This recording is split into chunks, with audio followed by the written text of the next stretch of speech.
Hello, this is Mark Haas, and this is the first of a series of web tutorials we are doing on the new ePro scheduling system for Mount Laurel Emergency Medical Services.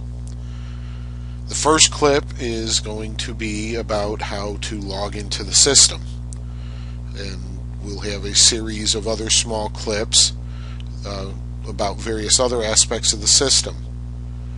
These clips go over basically the same information that was covered in the training session during the monthly meeting, and also the online web sessions. Unlike the monthly meeting session and like the online web sessions, instead of being PowerPoint based, this will actually be using the actual site. So to go forward, to log in, the first thing you need to do is get to the website. So we will go ahead and talk about going to the website here, and it's HTTPS. Sorry about that little pop-up. www.net-scheduler.com/MLEMS. And the /MLEMS is very important. If you don't type that in, you end up going to the main ePro website, and you won't be able to get to our scheduling system from there. It just talks about all the features of the system, etc. So we need to remember that.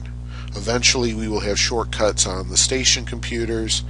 My suggestion is from your laptop or your home computer, go ahead, make a bookmark of this so that you can get to it easily. So when you go to the website, you'll be able to tell you're at the right place, because in addition to it saying ePro Scheduler, you'll also see the Mount Laurel EMS banner on the bottom.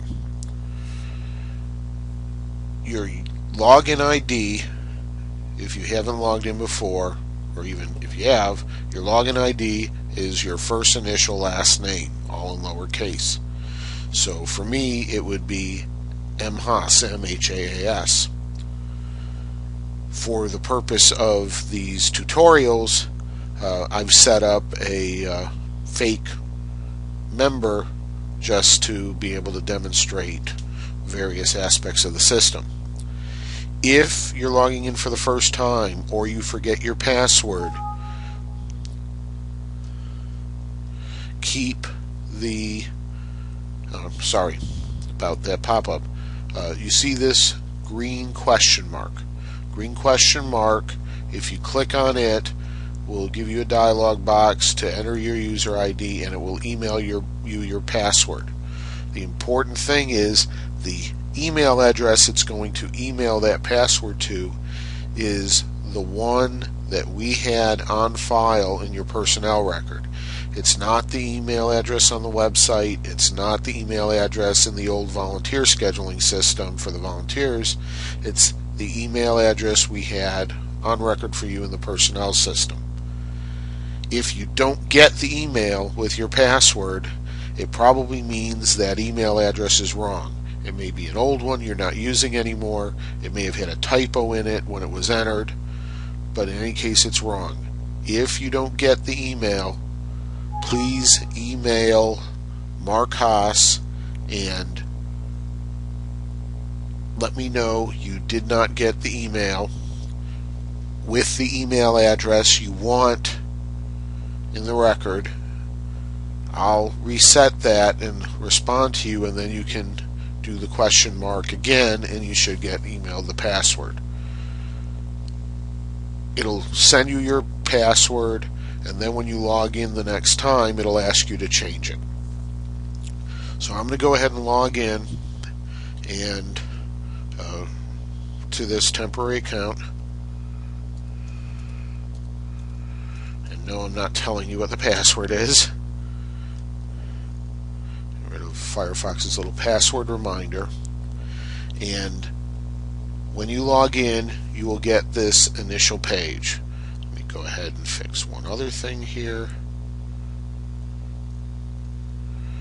Okay, so on this initial page, you'll see various things. First, on the left over here is the panel where you can get all of the different functions of the system. In the center is current information for you.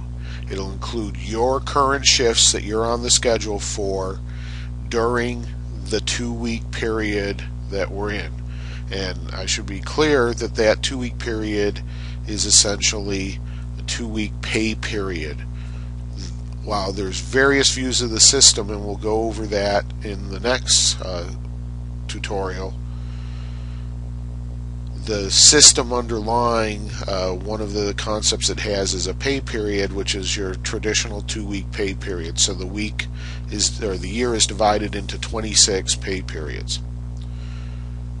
We really don't need to care much about that, but that's just what shows up. And that's why sometimes you'll see shifts from times that have already happened, which are the cases here that you're seeing with me, or you may see future shifts. Depends what week you're in. You'll also see any notifications that the administrators have posted. We may use this area to post special messages about scheduling things, special events, things that the chief wants you to do or you need to do. And then you'll also see how many messages you have and if you have any unread messages. And we'll talk about messages in the message center in a later tutorial. So that's it for this tutorial. The next tutorial will specifically be going over the different ways you have to view your schedule.